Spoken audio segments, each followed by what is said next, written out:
Hey guys, Philosopher here, and today I have my top 10 characters to invest in for the month of August 2021. This is a list that I create every month, a video I do every month, usually my most popular video. And the purpose of this video is to talk about the characters that are the safest and best bets to invest resources in for the long run. Because there's power creep in this game, as we've all discovered over time. The new characters tend to get better than the old. And what the key is in this game is to invest in characters that hold their value over time. So this is not a list of the top 10 characters in the game, not even close. Characters like, for example, Thanos are not on the list, even though he can be very good, or Black Bolt. There aren't very many legendary characters on this list because they aren't the best. And I don't even have every member of Infinity Watch on the list. It is, while they're fantastic characters, the goal here is to focus on investing in characters that will hold their value. So I will just say that this list has been changing rapidly as of late because of something that I call, and I've called recently in other videos, the Great Reset. In other words, the way in which Scopely is dramatically increasing power creep in this game, so making the new characters so far beyond anything that came before them that it really diminishes the value of our existing investments. So, if you look at last month's list, you'll see there are very few old characters on this list. They're kind of moving down. Characters like, Bishop, Red Guardian, Baron Zemo, characters who came out, months ago. You'll see some more of them down here of those older characters. That process is going to accelerate. This is last month's list. The process really accelerates with this month's list.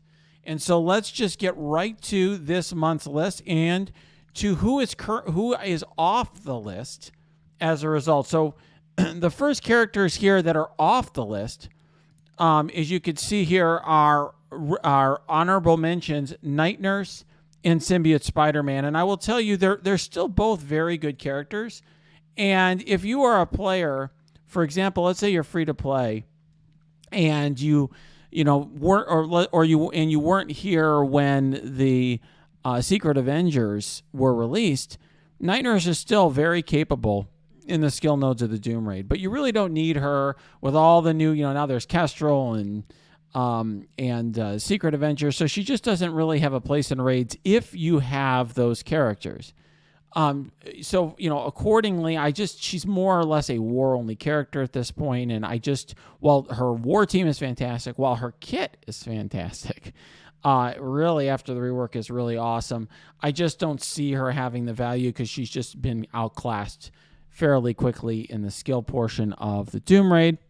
Similarly, Symbiote Spider-Man, still a fantastic character, and is still someone you need to invest in if you want to be successful in the bio section of the Doom Raid, or if you want to succeed in the city portions of Dark Dimension 3 and 4.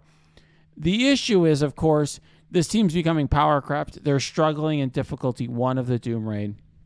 As difficulty 2 or in Doom Raid 2 come out, you've got to presume that there's going to be new solutions that are going to get offered in bio. And so the concern here is really what happens in that circumstance. Is there going to be for example, a situation where a new team gets introduced or a new character gets introduced that makes the existing symbiotes less valuable? Certainly if it's a new symbiote or something like that, Symbiote Spider-Man would still be part of the team, but we can't be sure of that. So it's just hard for me to call him a character that is one of the best ones to invest in right now. Now, when it comes to, other characters that we've left off that have gone off the list entirely, I really had a pretty rapid change in this list here because I had, Red Guardian and Zemo had been staples on the list for months. They were actually 9 and 10 on the list last month, but I just cannot anymore justify telling players to invest in these characters, at least as the top 10 characters to invest in. I do think that Red Guardian is a safe investment because he's a pre-con character. I mean, we still use Drax in war. Pretty much every war Drax is used. So Red Guardian's a way better version of Drax. Not only spawns with taunt, but also spawns with defense up, and he has some really useful abilities like an ability block and heal for the whole team, defense up to the whole team. But he doesn't have a place really in the skill portion of the Doom raids. I mean, you can use him there, but you don't need him anymore. He's just sort of a filler character there. So I think realistically now it's really hard for me to suggest that he's safe to invest in as like the best investment. So safe is not the right word, but a good, he's the best investment. I think he's safe. I actually think, just to be clear, he's a safe character to invest in the sense that I think this character will be useful for a long period of time. But I don't think he's necessarily one of the best top 10 characters to invest in or anything close anymore, because he's just a war character right now. And I just don't think that any character that's just used in war is one of the best investments right now. Then, the other character, of course, that is off the list is Zemo. And here's the thing. Zemo's still a fantastic character. Still useful and, in war, really important war character. He's still one of these characters that even outside of his team can get put on a hybrid team and bring a lot to the team. He has a useful kit in the fact that he's got a lot of speed that he gets early on, and then he can, he has that quick ability block. The on his first turn, he clears debuff. So he's got a lot going for him, but his stats are really power crept at this point. He's very squishy. And I just don't see him being in the same class as the top character. So there was a period of time when Zemo was being used in Arena and in the skill nodes of the Doom Raid and in War, in all game modes. That's when I bought the 6th Red Star on him. But now, he's just a war character. And so it's just really hard for me to say, oh, yeah, one of the best investments in the game is this pure war character. Is this still a good character for new players to get in the raid store and rely on to get through the villains campaign? Absolutely. But that's not the goal of this list. The goal of this list is to say who are the top 10 overall characters in the game to invest in for the long haul. Hard for me to say that Baron Zemo is on that list. All right, so let's just get right to our honorable mentions. And our honorable mentions here are Maria Hill, Nebula, Phyla-Vell, Doc Ock, Longshot, and Shatterstar. This is a little bit different from the last list. So the last list, I had Maria Hill, Phyla-Vell. Maria Hill wasn't even on the list because she hadn't been released yet. Nebula and Phyla-Vell were in a special cases category here. Basically, like if you use the full team, you want them. And I now think that Phyla-Vell, because they have made it clear that her passive affecting non-Infinity Watch members, giving them drain, is going to last, and that is going to be in the game. They changed the text. That makes her valuable on a hybrid team in a way that she wasn't before. You can use her with the symbiotes or on another bio team or in Greek raids. So, she's got the Kree tag now, so that also makes her valuable in the Gamma raid, on the Kree lane, outside lane. So that's good.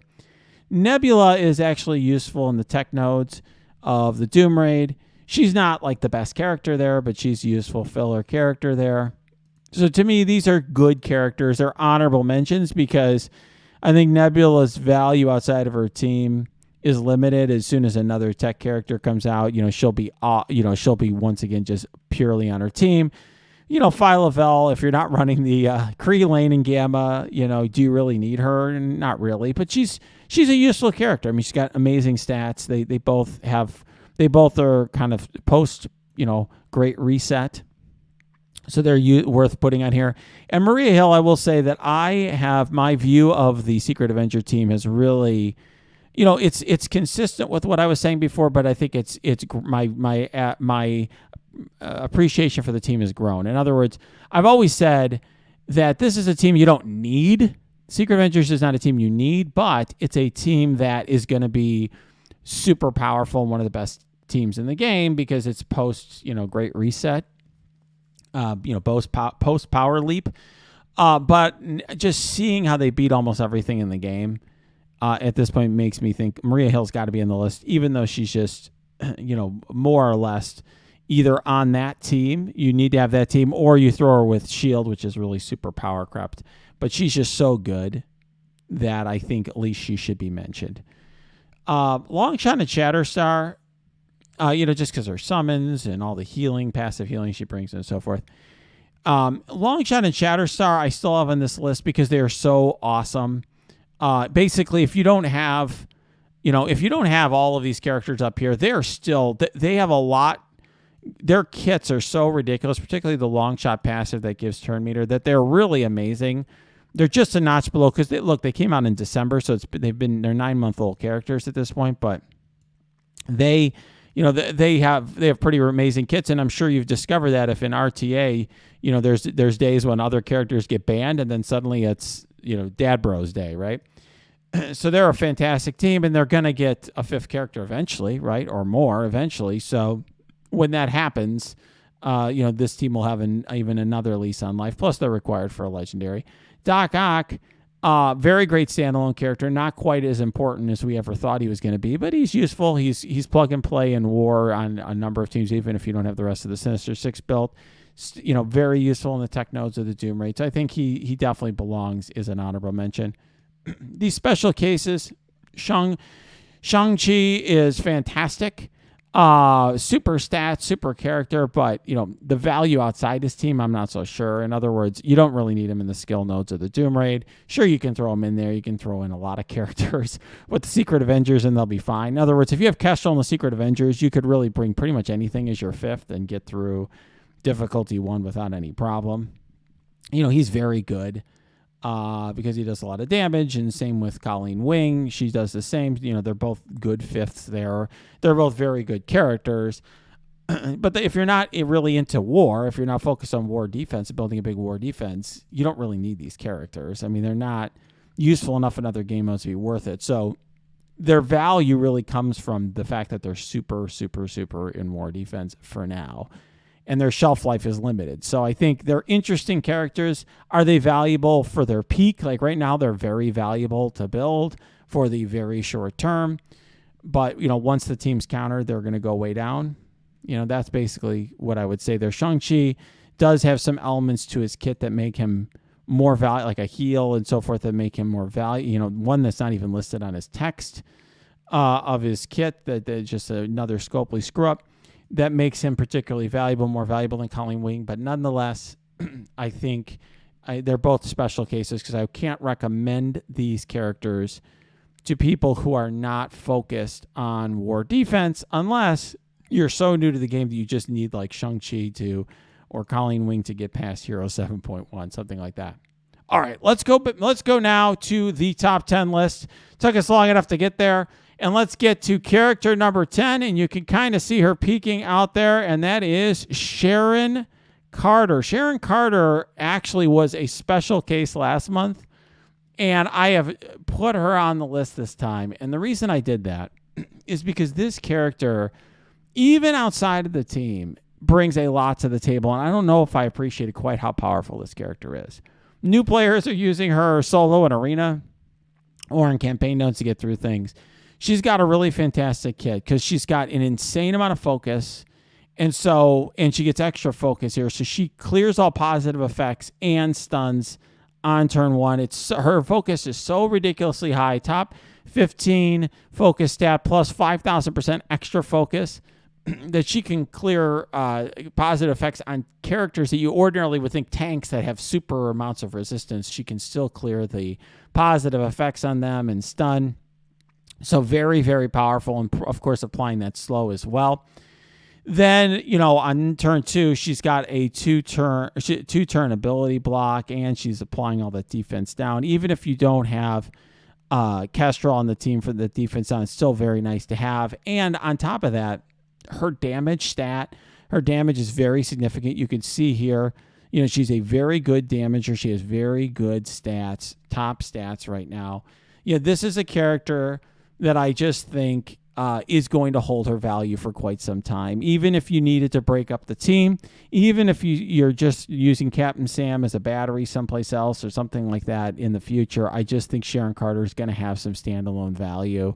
Given the stats she has, given the kit she has, she definitely is worth putting on the list at number 10. All right, and now let's get to number 9 on the list, and that is Bishop. Now, Bishop is a character who's been on this list pretty much since the month of his release. He's a fantastic character, and really having a huge Bishop set as striker is the key to having a strong Axemen team. But here's the deal. Axemen are a good team. They're fine. They're nothing special, okay? They're really not one of the best teams in the game, in any game mode, really. But they're very, very, great in mutant raids. And for the foreseeable future, this is the mutant raid solution.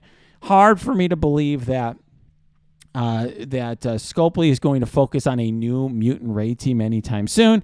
So the reason that Bishop has been on this list is because we can feel pretty confident that Axemen are going to have a role in raiding, and raiding is very important in the game. The problem is that Axemen, you're starting to see the power creep there of other teams compared to the newer teams compared to how Axemen are.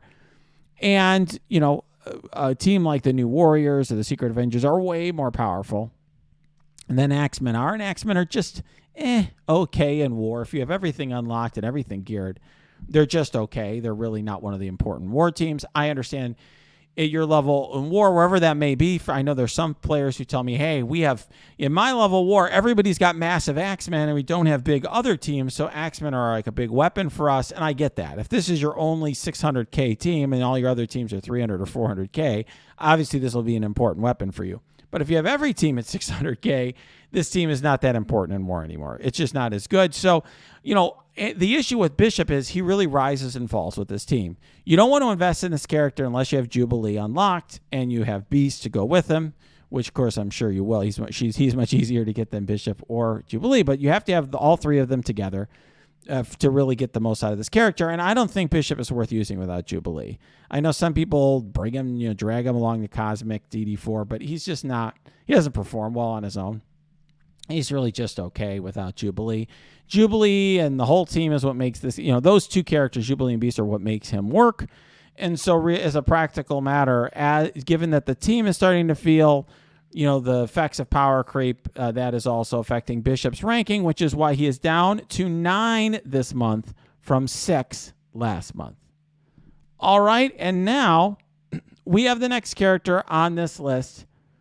And number 8, that's Adam Warlock. Now, you might be telling me, hold on, why is Adam Warlock so low on the list? It's actually the same ranking he had last time. I actually considered moving Adam Warlock up because I think he will be on he will be part of the Mystic Raid team for the foreseeable future because he is a cosmic hero. We've got a 3-person new warrior team that has synergy with cosmic heroes, and Adam Warlock is a cosmic hero. However, I will say this. A lot of Adam Warlock's value comes from being on the team. As we get new Mystic characters, you probably aren't going to push out the new Warriors from your Mystic rating team. You're probably going to be pushing out Adam Warlock and or Silver Surfer. So now that's suddenly much more crowded. He's not a character like Kestrel in skill where you're going to include him no matter what, right? In other words, Kestrel's so good in the skill portion of the Doom Raid that you'd frankly probably drop a Secret Avenger before you would drop Kestrel. Yeah, it's not like that with Adam Warlock. He's not that good. He's excellent, though. He's very good. He has a lot of sustainability with the revive.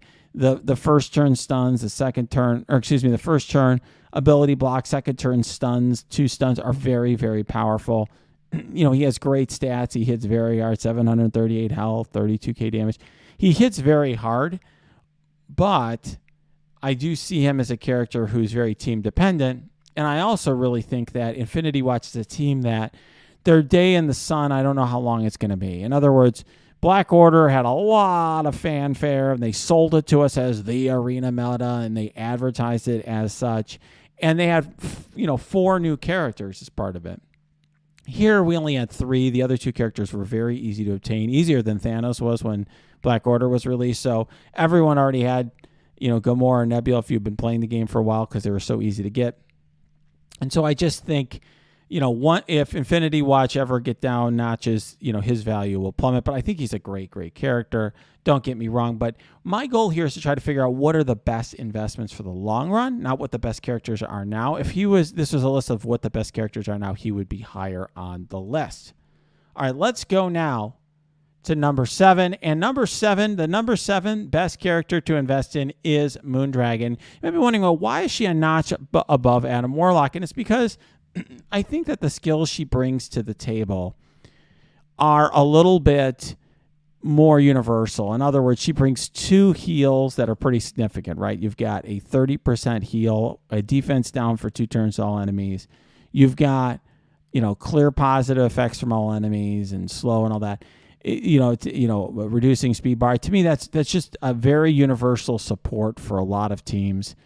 And I was less high on Moondragon until Captain Sam was released. Once Captain Sam came out, he's the battery that she needs, and he's skill. They were both released around the same time. He came out a month or so later. So I really think Moondragon Captain Sam can be a combo in a variety of game modes, even if Infinity Watch and Secret Avengers fell off. I can see her having value in and of herself in skill nodes. I just think she's got more longevity. Not necessarily a better character than Adam Warlock. I think that's necessarily the case, but more longevity. All right, so that's why Moondragon is here. Very, very good kit, very good character. Lots of you have questions about ISO. There's really 3 options here. It's a healer, skirmisher, and striker. Skirmisher just if you need the focus. Striker is more of an arena thing. Healer I use because I just think it's very valuable in raids and so forth. Though having any additional healing on her heals, I think can be a valuable thing in raids. All right, guys, and now that brings me to number 6, and that's Gamora. I know some of you are like, well, why isn't Gamora number 1? She's so amazing. Her damage is so amazing. And it's the sort of thing I get all the time.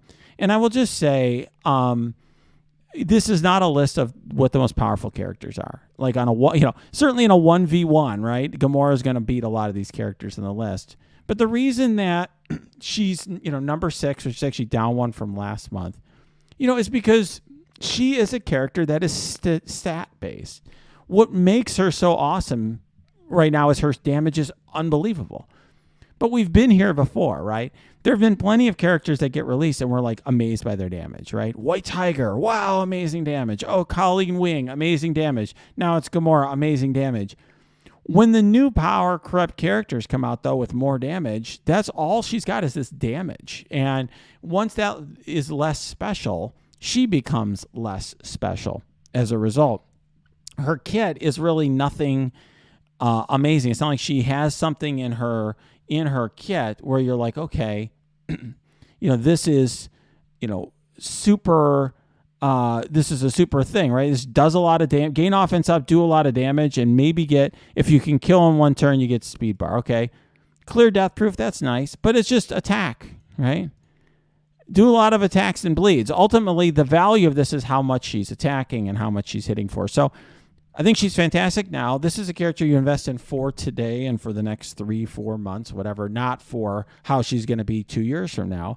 And that's really the focus of this list. The focus of this list is what are the characters that if you're investing in now, you're going to get a return on your investment for the future. You will get a return. The reason she's on this list is you will get a return on your investment. If you're thinking of this like a stock, it's just your return's going to come in the next 3 to 6 months more than these other characters. Whereas a character like Red Guardian, who is not even on my list anymore, you're going to get very little return anytime soon, or you're going to get much, much lower return. It's just in war or something, but you'll get that return over the course of years potentially. Whereas Gamora, as that team gets power crept, it will go further and further down. Now, there's a reason Red Guardian's not in the list, and Gamora's 6th overall, but I'm just saying she's a character who I think her longevity's not there. I did promote. I pulled 6 on her back when she sucked. After the rework, I did add the 7th Red Star, and I do regret that. I get that question constantly, even though I've said this in multiple videos. I don't think she's worth the 7th Red Star. It didn't really do anything important for me. Infinity Watch is very easy to punch up on with another Infinity Watch, so it really wasn't worth the investment. All right, so now I'm going to come to a controversial change in this list, and that is moving Silver Surfer down to 5. And I will tell you, I really had to think long and hard about this one, because Silver Surfer is a character who has a kit that I think is very future-proof. In other words, he's the only character that removes charges in the entire game, which I think is very special. And right now, if you need to do that, you've got one choice. All right. That's really something, right? He's got this really cool speed thing where he gets speed over time. And then after 2 or 3 turns, he's like the fastest character in the game. That's really cool. No one else does that. He also has one of the best basics in the game, getting rid of all negative effects, taking the positive effects, stealing the positive effects. Very, very powerful. And he's a character who is, by the way, he's also, he also on his turn is healing himself on anybody's, not just his turn, but on anyone's turn. So he can be a very, very powerful character, very powerful kid. The issue is he's already like just a hanger-on, just a filler character in Mystic. And so as a practical matter, you could already see him potentially in the next 3 months not even being on the Mystic Raid team.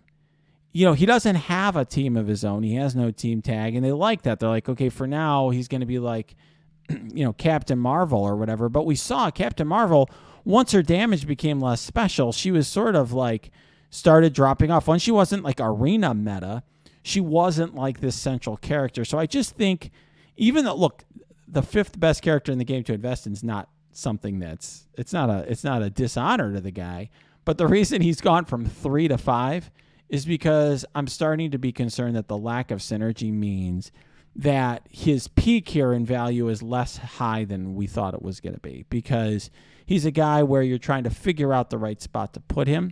He's just not quite at the level where Kestrel is, where he's so overpowered that, any team that has him defeats anything else, or, it elevates the team to some great extent. It's not quite at that level, but man, this is a fantastic character, and he's a safe character. In other words, he's got a high floor. Ceiling's just not as high as I thought it was in the last couple months. All right, and now we are going to the 4th character on the list, and this is the reason that this list took a while to come out, and that's Deathpool. I'm very careful about the advice that I put out on these lists. I really try to do a lot of testing, and Deathpool was a very, very hard case for me. I get people asking me all the time, what do I think of Deathpool? Where should she go in war? Where do you use her? This and that.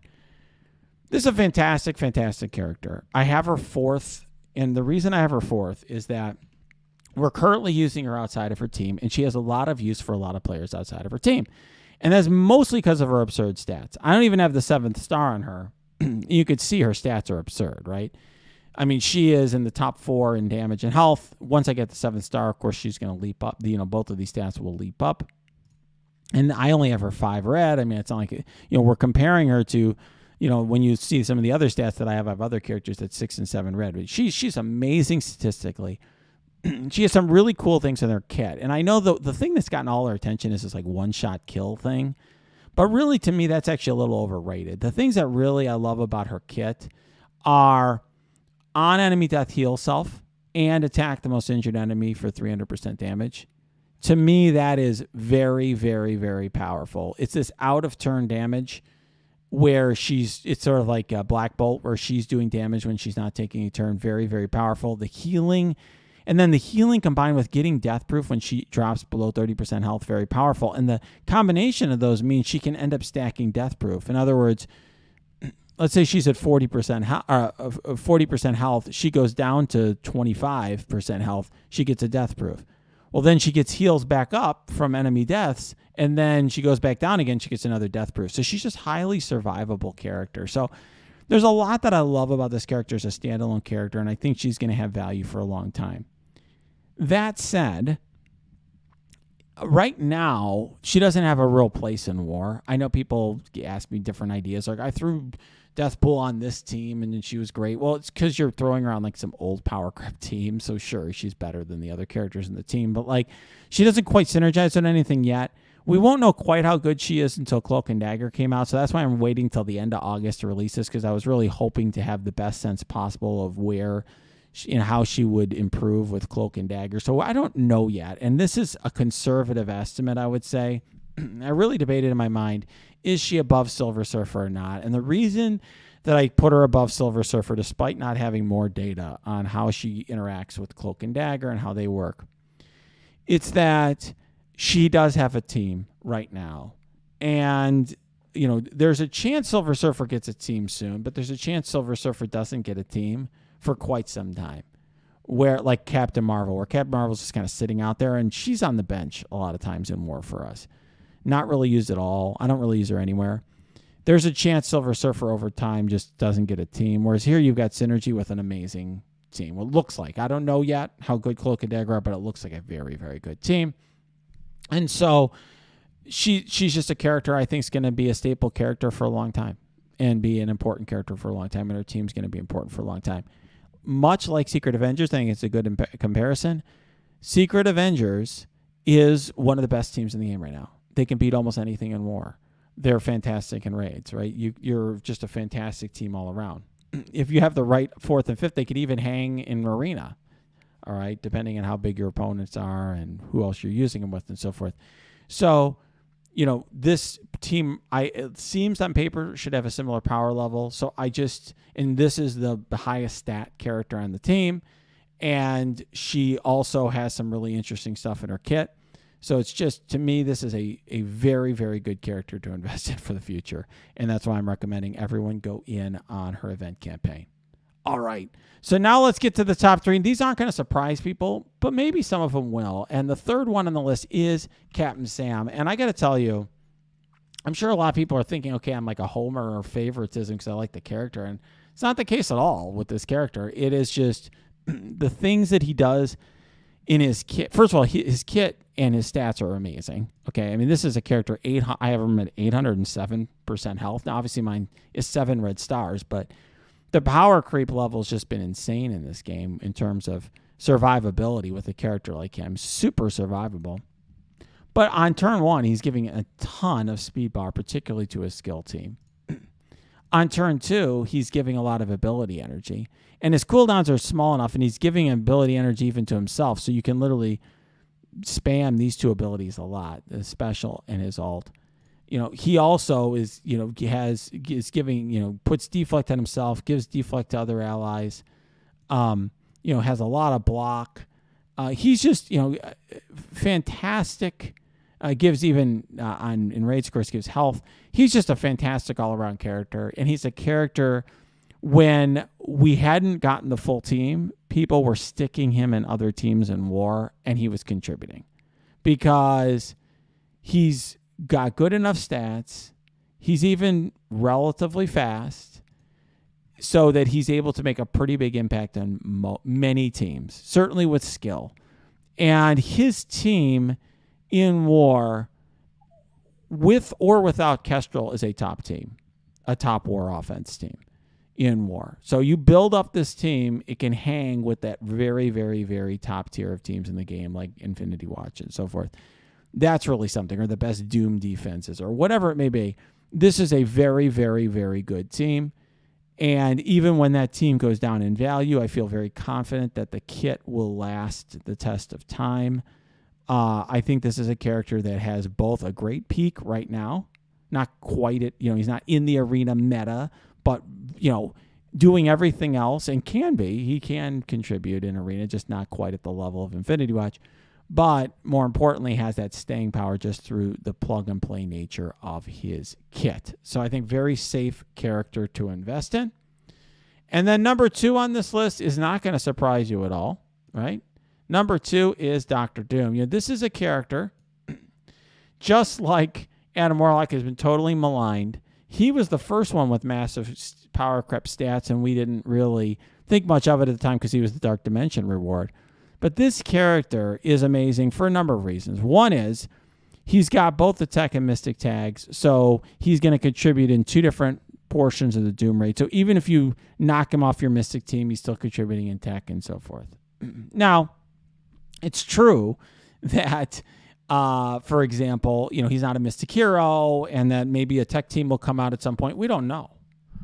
No one knows. I mean, there's a lot of speculation about teams, but I've seen no credible information from like Scopely or something about what's going to be released there. So we don't know whether he'll be, on a tech team. But right now, what I would just say is it looks like he's going to be contributing in raids in both tech and mystic for the foreseeable future, or at least for some time. I did consider docking him because you can drop him off your mystic team because he's not a mystic hero. The only thing I will say is people, I think, underestimate how valuable the Doombots are. Having the enemies attack the Doombots is sort of like how people used to talk about Hela with her summon Greg. People call Greg.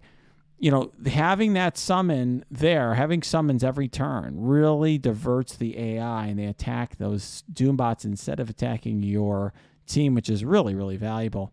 And then on top of that, he gives, all these turns. So, he ends up giving 3 turns to himself, 3 turns to the ally with the highest damage. That's insane. Okay.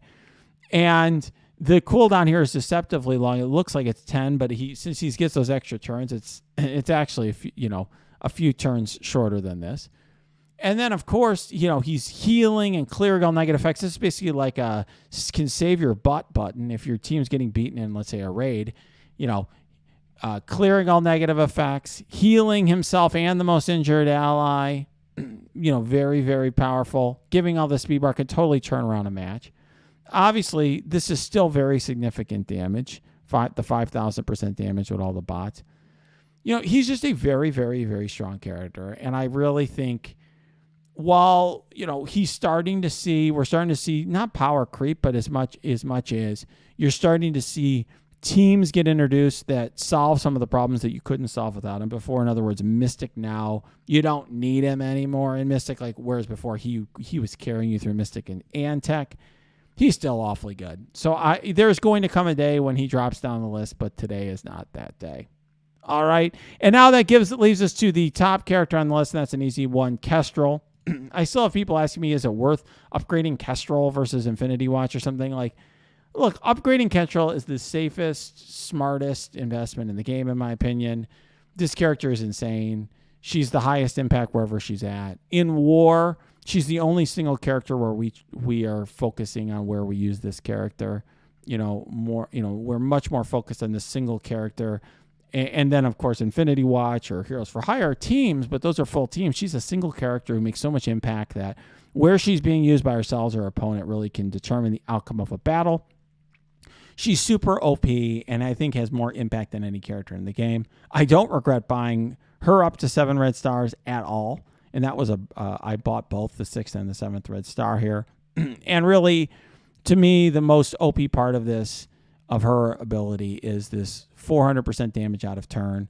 That and the healing by clearing negative effects, just super, super powerful abilities that I think were underrated at a release, and I think we all realize now are just ridiculously overpowered. Like I said, there will come a day for her too, I'm sure, where she becomes less important, but today's not that day. It's very hard to see a day in the foreseeable future where she's not going to be an important character in the game. So every character gets power crept. They don't last forever. You're just investing in these characters for the period of time that they're relevant in the game. But boy, this character will have value for a very significant period of time. Safest investment in the game. All right, guys, look, no list is perfect, but I've done my very best to give you a list here of good investments. I hope this has been helpful to you. If you have comments, please leave them in the comments below or go to my Discord. That's linked below. Lots of great discussions there. And please like this video, subscribe to the channel, and hey, also check out my Twitch stream. That's linked below as well.